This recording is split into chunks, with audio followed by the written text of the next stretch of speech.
नमस्कार प्यारे बच्चों, मैं शैलेंद्र चौधरी, साइंस टीचर, श्री दान कुंवर इंटर कॉलेज आमलखेड़ा आगरा। प्यारे बच्चों, हमारे विद्यालय श्री दान कुंवर इंटर कॉलेज द्वारा संचालित ऑनलाइन क्लासेस में आपका स्वागत है।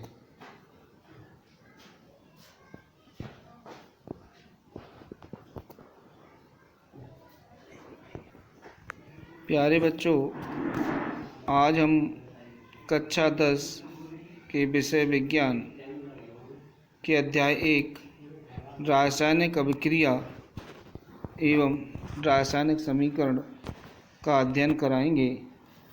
तो सबसे पहले टॉपिक पढ़ता है रासायनिक अभिक्रिया। समझना, जब दो या दो से अधिक पदार्थ मिलकर एक या एक से अधिक नए पदार्थ बनाते हैं तो इसे रासायनिक अभिक्रिया कहते हैं। देख लीजिए, जब दो या दो से अधिक नए पदार्थ मिलकर एक नए पदार्थ बनाते हैं जिसके गुणधर्म पहले वाले पदार्थों के गुणधर्म से बिल्कुल भिन्न होते हैं, वे क्या कहलाते हैं? रासायनिक अभिक्रिया कहलाती हैं। जैसे आइए हम बात करते हैं जल की। तो जल का बनना जब हाइड्रोजन के दो परमाणु और ऑक्सीजन के एक परमाणु जब संयोग करते हैं तो जल बनता है। जल के दो परमाणु बनते हैं। आइए इनके गुणों के हम बारे में अध्ययन करें। तो हाइड्रोजन एक ज्वलनशील गैस है, जबकि ऑक्सीजन इसमें जलने में सहायक होती है। जल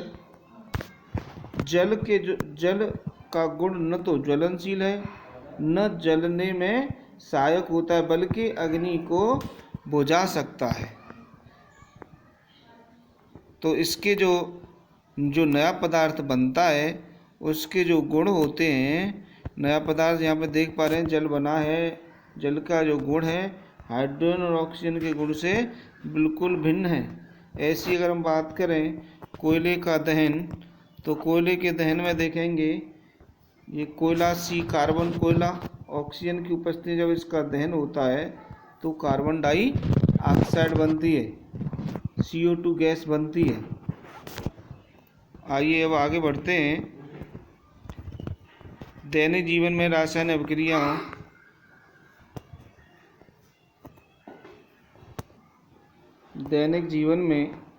अभिक्रियाएं, जैसे हम जानते हैं लोहे में जंग लगना भी एक रासायनिक अभिक्रिया है।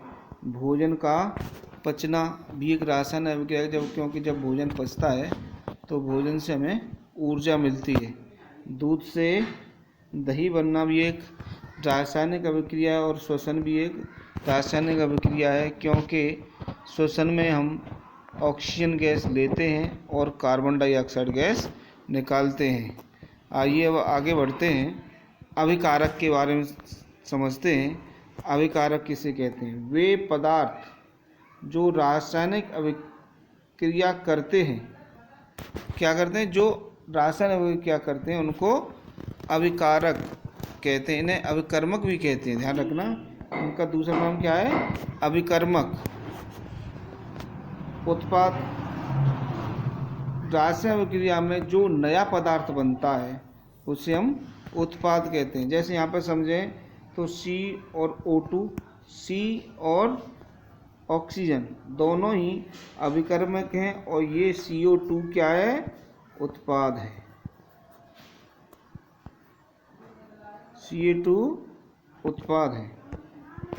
आइए हम और उदाहरण से देख लेते हैं। जल के बनने में ऑक्सीजन और हाइड्रोजन, देख पा रहे हैं आप, हाइड्रोजन ये और ऑक्सीजन क्रिया करके क्या बना रहे हैं? जल। तो जल क्या है? बनने वाला पदार्थ है, नया पदार्थ है, तो इसको क्या बोलेंगे हम? उत्पाद। क्रिया किस किस ने की? हाइड्रोजन ने और ऑक्सीजन ने। तो ये हाइड्रोजन और जो ऑक्सीजन जो क्रिया करते हैं वो क्या कहलाते हैं? अभिकारक। दूसरा नाम इनका है अभिकर्मक। आइए अब नजर डालते हैं रासायनिक अभिक्रिया के गुणधर्म पर। तो रासायनिक जब अभिक्रिया होती है तो इसके निम्नलिखित गुणधर्म होते हैं, जैसे अवस्था परिवर्तन। बात करें हम अवस्था परिवर्तन तो जल के बनने पे ही हम समझाएं H2+O2 क्या बनता है? H2O जल बनता है। तो हाइड्रोजन जो है क्या है? एक गैस है। ऑक्सीजन क्या है? गैस है। लेकिन जब जल बनता है तो जल क्या कौन सी स्टेट होती है? लिक्विड। यानी हाइड्रोजन गैस, ऑक्सीजन भी गैस, लेकिन जब जल बना तो ये क्या बना? लिक्विड। अर्थात जब रासायनिक अभिक्रिया होती है तो पदार्थ की अवस्था परिवर्तन हो सकती है। अब बात करें रंग में परिवर्तन। रंग में परिवर्तन हम जानते हैं कि जब लोहे पर जंग लगना भी एक रासायनिक अभिक्रिया है। तो जब इसमें रासायनिक अभिक्रिया में क्या होता है कि लोहे पे जंग लगने के बाद भूरे रंग का एक नया पदार्थ बन जाता है। अब गैस का निकलना, तीसरा अब गुण क्या है इसका? गैस का निकलना। जब सल्फ्यूरिक अम्ल H2SO4 में H2SO4 में जब क्या डाली जाती है? जिंक डाली जाती है तो कौन सी गैस निकलती है? हाइड्रोजन गैस निकलती है। समझ लीजिए रासायनिक अभिक्रिया में गैस भी बन सकती है, गैस भी निकल सकती है। तो देखेंगे गैस का निकलना। अब बात करें तापमान में वृद्धि, तो हम इसके तापमान में भी वृद्धि हो सकती है। कैसे? तापमान में कैसे वृद्धि होगी? रासायनिक अभिक्रिया होती है तो क्या तापमान बढ़ सकता है या कम हो सकता है? आइए समझते हैं कि मान लीजिए हमारे पास है कली चूना, बिना भुजा हुआ चूना CaO। हमने एक बाल्टी में पानी ले लिया और कली चूना को इसको धीरे धीरे हमने इसमें डाला। जब हम कली चूना CaO बिना भुजा चूना ही बोलते हैं इसको। कौन सा? बिना भुजा चूना।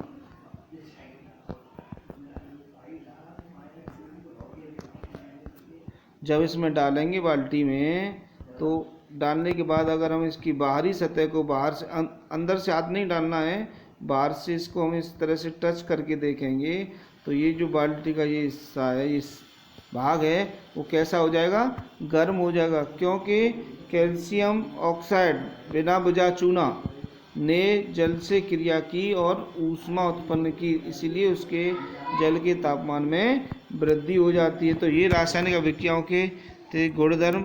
आइए अब आगे बढ़ते हैं और देखते हैं अगला टॉपिक है रासायनिक समीकरण।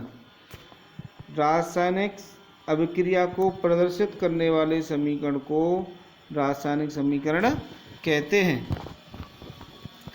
समझ लेना, जैसे मैग्नीशियम रिबन को वायु में जलाया जाता है तो क्या बनता है? Magnesium oxide. क्या बनता है? मैग्नीशियम ऑक्साइड नया पदार्थ बनता है, इसलिए क्या हो गया? मैग्नीशियम ऑक्साइड उत्पाद। किस किस ने क्रिया की? मैग्नीशियम और ऑक्सीजन। तो ये दोनों क्या हो गए? अभिकर्मक। क्या है दोनों? अभिकर्मक। दोनों बन गए अभिकर्मक। तो ध्यान रखिए, अभिकर्मक ने क्रिया करने के बाद क्या बनता है? उत्पाद बनता है। तो मैग्नीशियम देख पा रहे हैं आप, मैग्नीशियम ऑक्सीजन क्रिया की और MgO मैग्नीशियम ऑक्साइड बना। तो जब रासायनिक समीकरण को किस तरह से लिखा जाता है ये भी हमको समझना होगा। रासायनिक समीकरण में जो अभिकारक होते हैं, रासायनिक समीकरण में जो अभिकारक होते हैं उनके बीच में जमा का चिन्ह प्लस का चिन्ह होता है, उनके बाद एक तीर का निशान होता है, तीर के निशान के बाद उत्पाद लिखे जाते हैं। ध्यान रखना, तीर जिधर होगा उधर उत्पाद होंगे, और तीर के पीछे बैक टेल, इसको बोलते हैं टेल, टेल के पीछे जो है क्या लिखे जाते हैं, अभिकारक, जिन्हें अभिकर्मक भी बोलते हैं।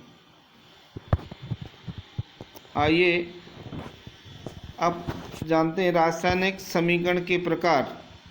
तो देखते हैं रासायनिक समीकरण दो प्रकार के होते हैं। कैसे कैसे? नंबर 1 संतुलित रासायनिक समीकरण, नंबर 2 असंतुलित रासायनिक समीकरण। तो संतुलित रासायनिक समीकरण पहले हम उदाहरण से देखते हैं, उदाहरण से देखेंगे तो अच्छी तरह से समझ में आएगा।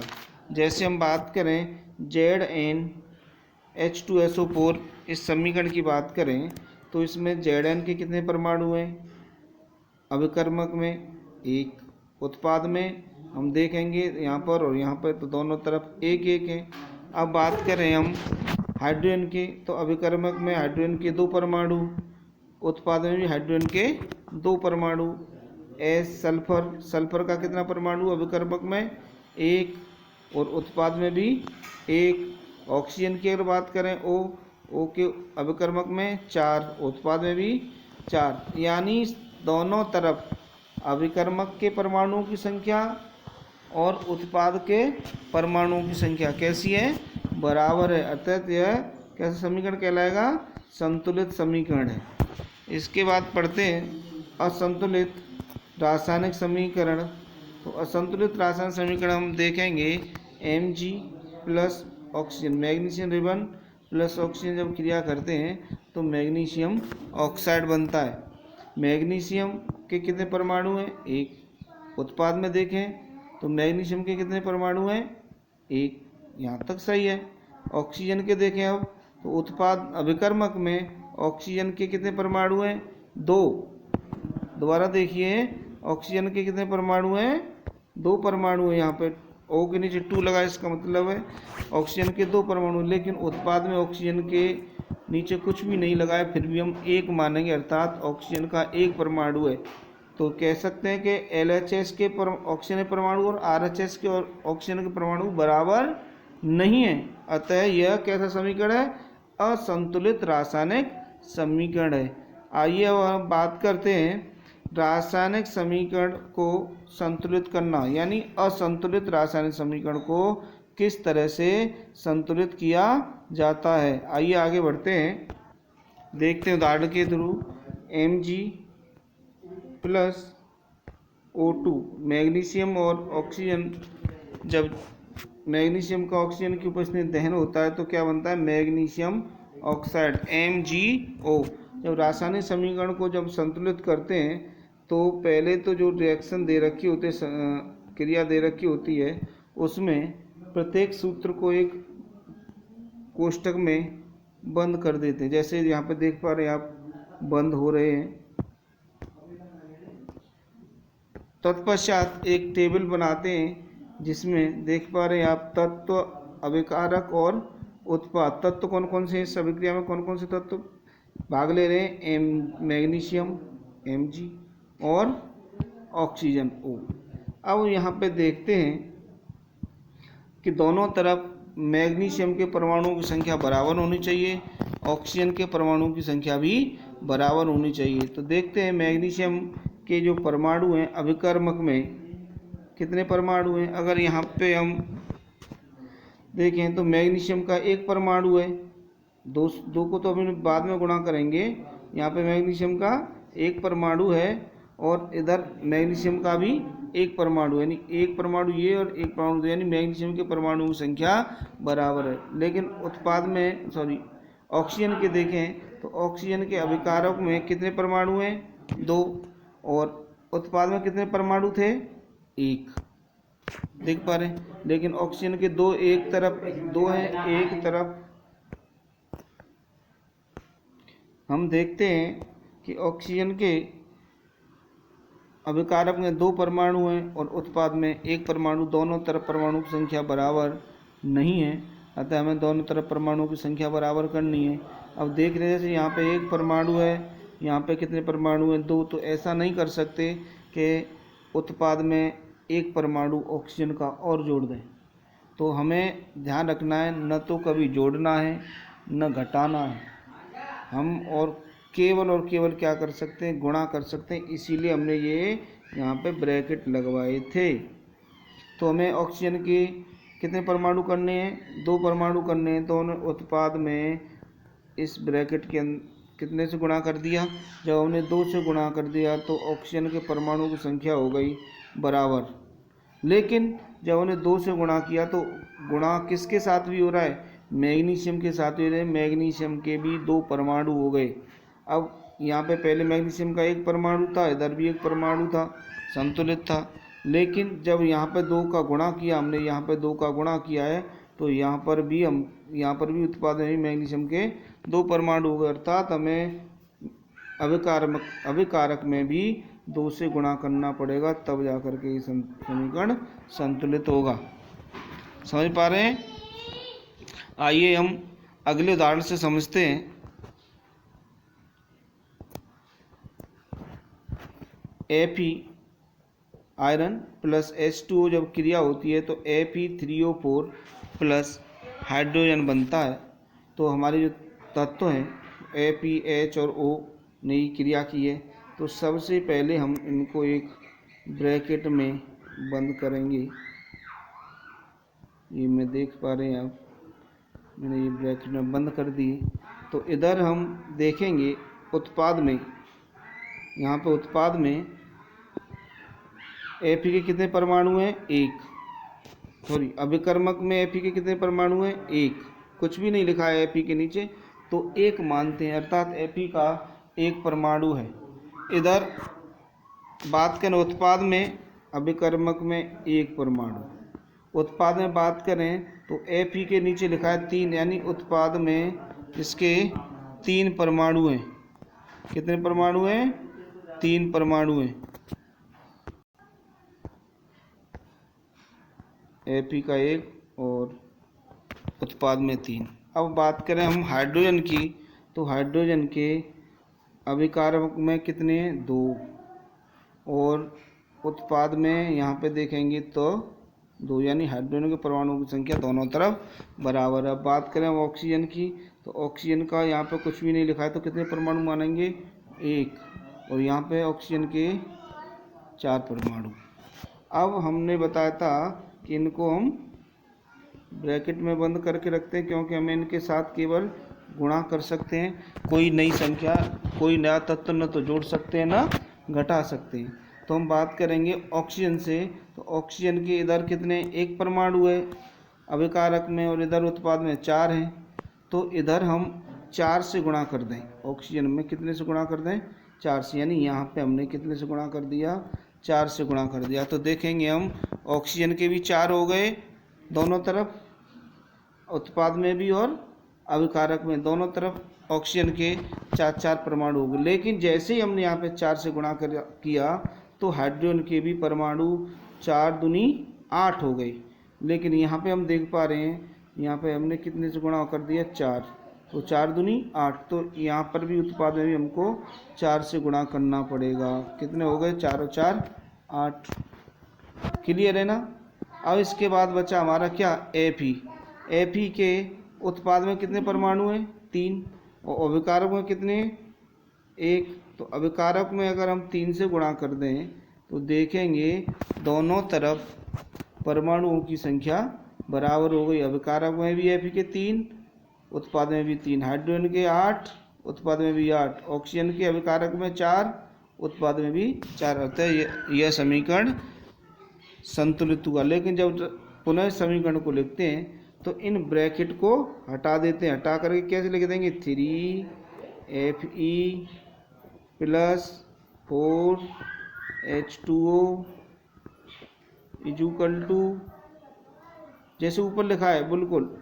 तो हम इसमें तो हमने कोई मल्टीप्लाई नहीं किया, तो Fe3O4 प्लस 4H2, जैसा कि आप देख पा रहे हैं यहाँ पे हमने बिल्कुल, यहाँ पे हमने क्या किया है, यहाँ पे ब्रैकेट हटा दिए इनके और ब्रैकेट हटाने के बाद लिखा है ऐसे ही है, इसको हम ब्रैकेट हटा करके इसके जो ब्रैकेट थे उनको हटा करके लिख सकते हैं, वही संतुलित रासायनिक समीकरण होगा।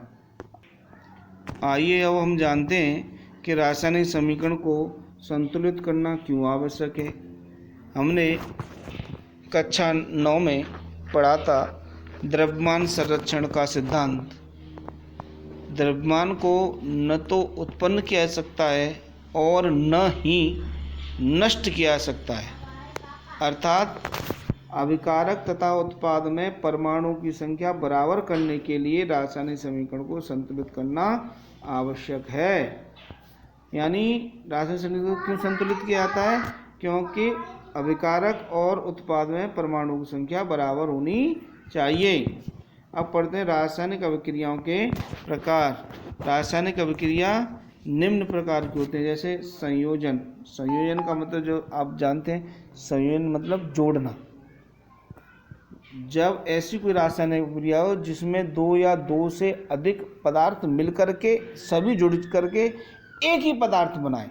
संयोजन मीन्स जुड़ना, और जुड़ने का मतलब है जब दो या दो से अधिक पदार्थ आपस में जुड़ जाएं और जुड़ करके केवल और केवल एक पदार्थ बनाएं, तो इस अभिक्रिया को रासायनिक संयोजन अभिक्रिया कहते हैं। देखिए पर डेफिनेशन क्या है, जब दो या दो से अधिक पदार्थ मिलकर एक उत्पाद बनाते हैं तो इसे संयोजन अभिक्रिया कहते हैं। जैसे बात करें हम जल का बनना, तो जल में देखो हाइड्रोजन एक पदार्थ, ऑक्सीजन दूसरा पदार्थ, दोनों पदार्थ मिलकर के क्या बना?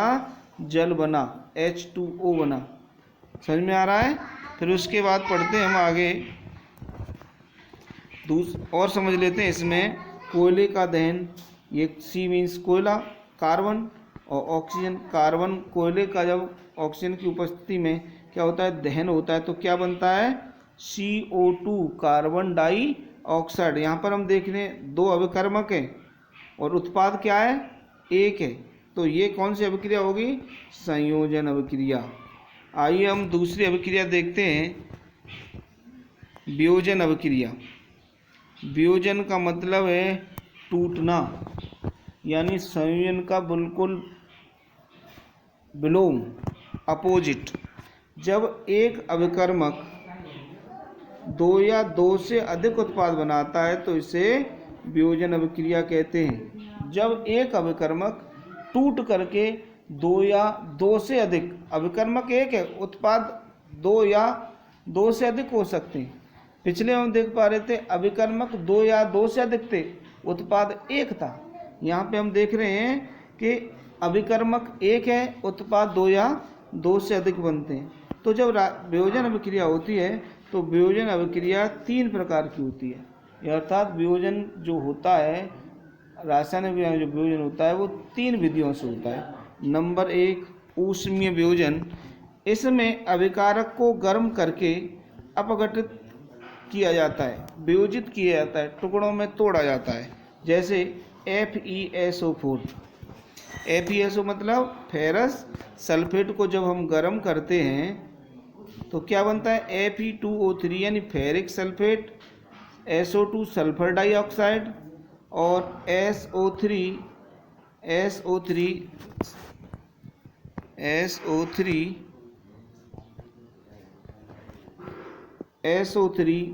सल्फर ट्राइऑक्साइड, यानी तीन उत्पाद बनते हैं। आगे देखें, इसमें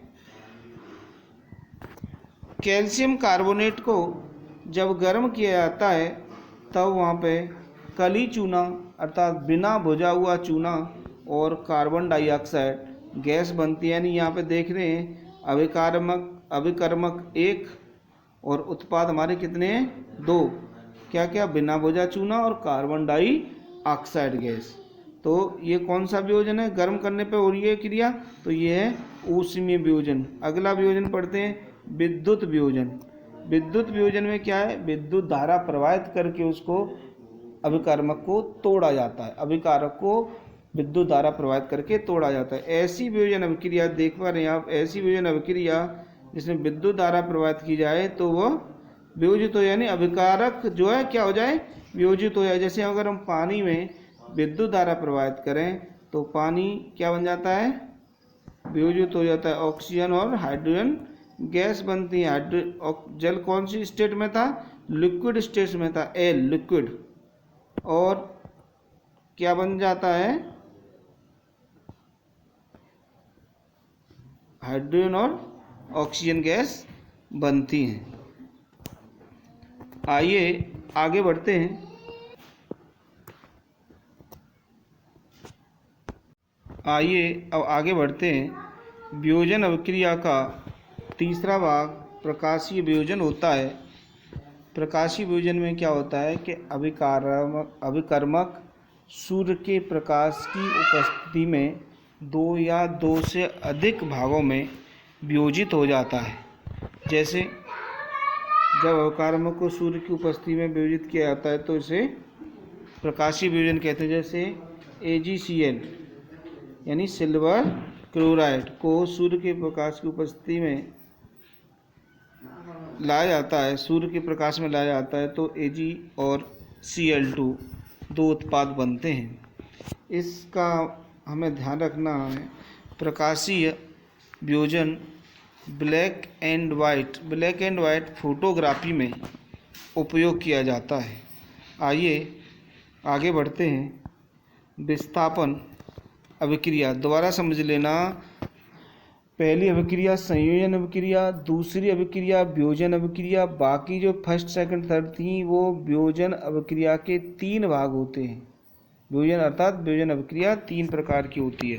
लेकिन अब हम बात करेंगे यहाँ पे तीसरी अभिक्रिया विस्थापन अभिक्रिया की। इस अभिक्रिया में अधिक क्रियाशील धातु, अधिक क्रियाशील तत्व कम क्रियाशील धातु को, कम क्रियाशील तत्व को उसके यौगिक से विस्थापित कर देता है, हटा देता है और खुद आकर के उसके स्थान पर बैठ जाता है। इसे बोलते हैं हम विस्थापन अभिक्रिया। जैसे बात करें हम Fe और CuSO4 कॉपर सल्फेट में, कॉपर और Fe की बात करें तो Fe अधिक क्रियाशील धातु है, कॉपर कम क्रियाशील धातु है। तो Fe क्या करेगा? कॉपर को विस्थापित कर देगा, यानी इसके स्थान से हटा देगा और खुद इसके स्थान पर बैठ जाएगा। देख रहे हैं हम FeSO4 प्लस Cu कॉपर। इसके बाद बढ़ते हैं चौथी द्विविस्थापन अभिक्रिया। इस अभिक्रिया में उत्पादों का निर्माण दो यौगिकों के आयनों के बीच आदान प्रदान से होता है। जैसे समझते हैं हम, आयन बताएंगे। देखें, सोडियम सल्फेट और बेरियम क्लोराइड जब क्रिया करते हैं तो बेरियम सल्फेट बनता है और सोडियम क्लोराइड बनता है। यानी बेरियम क्रिया कर लेता है किससे? सल्फेट से, और सोडियम क्रिया कर लेता है क्लोरीन से। कैसे? क्योंकि बेरियम की जो वैलेंसी होती है, संयोजकता होती है, वो +2 होती है और SO4 की जो संयोजकता होती है वो -2 होती है। यानी इस पे 2 आयन की अधिकता है, इस पे 2 आयन की कमी है, तभी दोनों ने आपस में संयोग किया है। और देखें, सोडियम की बात करें तो सोडियम और क्लोरीन, तो सोडियम पे 1 आयन अधिक होता है और क्लोरीन पे 1 आयन कम होता है। इसीलिए सोडियम किससे क्रिया करता है? क्लोरीन से। इस प्रकार सोडियम क्लोराइड बनता है। आगे बढ़ते हैं। अंतिम अभिक्रिया है उपचयन और अपचयन। उपचयन किसको कहते हैं ये समझ लीजिए। उपचयन और अपचयन अभिक्रिया समझने से पहले हमें उपचयन और अपचयन की परिभाषा समझनी पड़ेगी। पदार्थ में अगर ऑक्सीजन की वृद्धि हो या हाइड्रोजन की कमी हो, अगर ऑक्सीजन की वृद्धि हो तो, अगर ऑक्सीजन वृद्धि नहीं हो रही है तो हाइड्रोजन की कमी हो, तो वहाँ पे क्या बोलते हैं? उसको उपचयन बोलते हैं। अपचयन की बात करें तो पदार्थ में हाइड्रोजन की वृद्धि हो या ऑक्सीजन की कमी हो, समझ लीजिए, या तो हाइड्रोजन की वृद्धि और हाइड्रोजन की वृद्धि नहीं हो रही है तो ऑक्सीजन की कमी हो, तो वहाँ पे कौन सी क्रिया होगी? अपचयन अभिक्रिया। जैसे हम देखते हैं यहाँ पे कार्बन के दहन में, कोयले के दहन में, तो सी और ऑक्सीजन, जब वायु की उपस्थिति में कार्बन कोयले का दहन होता है तो क्या बनती है? Carbon dioxide. यहाँ पे कार्बन है, सिंगल कार्बन है, अकेला कार्बन है, लेकिन यहाँ की क्रिया के बाद क्या हुआ है? कार्बन में ऑक्सीजन की वृद्धि हुई, यानी कार्बन के साथ ऑक्सीजन बढ़ गया है। यानी जब ऑक्सीजन की वृद्धि होती है तो कौन सी क्रिया हुई? उपचयन। तो देख पा रहे हैं हम यहाँ पे कार्बन और इसके बीच में क्या है? उपचयन की अभिक्रिया है। अब अगला उदाहरण देखें, CuO plus H2 copper oxide और हाइड्रोजन जब क्रिया करते हैं तो Cu प्लस H2 बनता है। यहाँ पे हम देख पा रहे हैं Cu के साथ ऑक्सीजन है, लेकिन यहाँ पे उत्पाद जब बनाए तो Cu के साथ ऑक्सीजन नहीं है, अर्थात ऑक्सीजन की कमी आ गई है। जब ऑक्सीजन की कमी आई तो क्या हो गया? अपचयन। CuO का Cu में अपचयन हुआ है। ठीक है। यहाँ अगर हम बात करें हाइड्रोजन के साथ, सिंगल केवल हाइड्रोजन है और कोई दूसरा तत्व तो नहीं है, लेकिन यहाँ पे हम देखते हैं हाइड्रोजन के साथ ऑक्सीजन भी जुड़ गया, यानी ऑक्सीजन की वृद्धि हुई है, अर्थात ये कौन सी है? उपचयन अभिक्रिया। हाइड्रोजन का हाइड्रोजन H2 से H2O बनना क्या है? उपचयन अभिक्रिया है। अब एक और बात आती है रिडॉक्स रिएक्शन किसे कहते हैं? रिडॉक्स अभिक्रिया। रिडॉक्स अभिक्रिया वह अभिक्रिया जिसमें उपचयन और अपचयन दोनों क्रिया साथ साथ होती हैं। यहाँ पे जैसे देख पा रहे हैं उपचयन भी हो रहा है और अपचयन भी हो रहा है, उपचयन भी हो रहा है और अपचयन भी हो रहा है। तो इस रिएक्शन को बोलेंगे रिडॉक्स रिएक्शन। वह रासायनिक अभिक्रिया जिसमें उपचयन और अपचयन की क्रियाएं दोनों साथ साथ होती हैं, वो रिडॉक्स अभिक्रिया कहलाती है। आइए अब आगे बढ़ते हैं। संक्षारण। संक्षारण का मतलब है कमजोर हो जाना। जब कोई धातु वायु, जल, अम्ल आदि के संपर्क में आती है तो वह संक्षारित हो जाती है। संक्षारित का मतलब है कमजोर होने लगती है। तो यह घटना क्या कहलाती है? संक्षारण। जैसे लोहे में जंग लगना, समझ में आ रहा है? लोहे में जंग लगना क्या है? संक्षारण है। जब लोहा वायु और जल की उपस्थिति में रहता है तो उसमें जंग लग जाती है। जंग लगना, लोहे में कमजोरी आ जाती है। दूसरा, चांदी का काला होना, तांबे पर हरी परत का जमा होना, ये सब क्रिया क्या है? संक्षारण है। एक अक्सर क्या है, खाने के जो पैकेट होते हैं, चिप्स कुरकुरे के जो पैकेट बनाए जाते हैं, उनमें जो भोज्य पदार्थ है उसको सुरक्षित रखने के लिए उनके अंदर नाइट्रोजन गैस भरी जाती है। उनको संचरित करने के लिए, उनको वो नष्ट न हो, इसीलिए उनकी सुरक्षा के लिए कौन सी गैस भरी जाती है? नाइट्रोजन। इस बात को नोट कर लेना। दूसरा आता है संक्षारण से बचने के उपाय। संक्षारण से अगर हमें बचना है तो क्या करेंगे? संक्षारण से बचने के लिए हम धातु पर पेंट कर देते हैं। जैसे हमारे घर पे दरवाजे लगे हैं, खिड़की हैं, जंगला हैं, गेट है, इन पे क्या है, बरसात के दिनों में इन पे नमी आ जाती है और वायु संपर्क में रहने पर इन पे क्या लग सकती है? जंग लग सकती है। इसको जंग को रोकने के लिए इन पे क्या कर देते हैं? हम पेंट कर देते हैं। ध्यान रखना, संक्षारण को रोकने के लिए धातु पर क्या किया जाता है? पेंट किया जाता है। आइए आगे बढ़ते हैं। लास्ट टॉपिक रह जाता है रासायनिक अभिक्रियाओं के प्रकार। तो रासायनिक अभिक्रिया तो मैंने 5 प्रकार की पहले बताई थी, लेकिन अगर तापमान के बात करें, ऊष्मा के आधार पर बात करें, तो रासायनिक अभिक्रिया फिर भी 2 प्रकार की हो गई। कैसे कैसे? सबसे पहले ऊष्माक्षेपी अभिक्रिया। ऊष्माक्षेपी अभिक्रिया वह रासायनिक, अगर ऐसी कोई रासायनिक अभिक्रिया हो जिसमें उत्पाद के साथ साथ ऊष्मा भी निकले, उत्पाद के साथ साथ ऊष्मा भी निकले तो उसे हम ऊष्माक्षेपी अभिक्रिया कहते हैं। वह अभिक्रिया जिसमें उत्पाद के साथ साथ ऊष्मा भी निकलती है क्या कहलाती है? ऊष्माक्षेपी अभिक्रिया कहलाती है। CHO4 मीथेन गैस ऑक्सीजन की उपस्थिति में जब दहन होता है तो कार्बन डाइऑक्साइड, जल और ऊष्मा निकलती है। दूसरा अगर हम उदाहरण बताएं इसका तो दूसरा उदाहरण क्या है? जब कली चूने को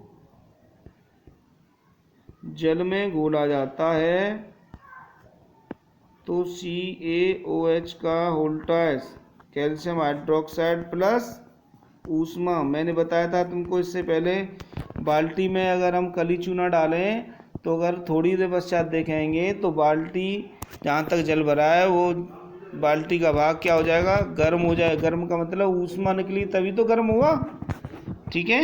इसके बाद आता है ऊष्मा शोषी अभिक्रिया। वह अभिक्रिया जिसमें ऊष्मा की आवश्यकता होती है, वो अभिक्रिया जिसमें ऊष्मा की आवश्यकता होती है ऊष्मा शोषी अभिक्रिया कहलाती है। इसके अंतर्गत जितनी भी वियोजन अभिक्रिया है वो सभी आती हैं। वियोजन अभिक्रिया कौन कौन सी होती हैं?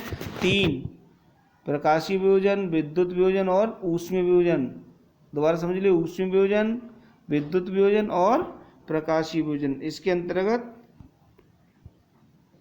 ऊष्मा अवशोषी अभिक्रिया के अंतर्गत ये भी क्रियाएं आती हैं, ठीक है। इसी के साथ ये अध्याय समाप्त होता है।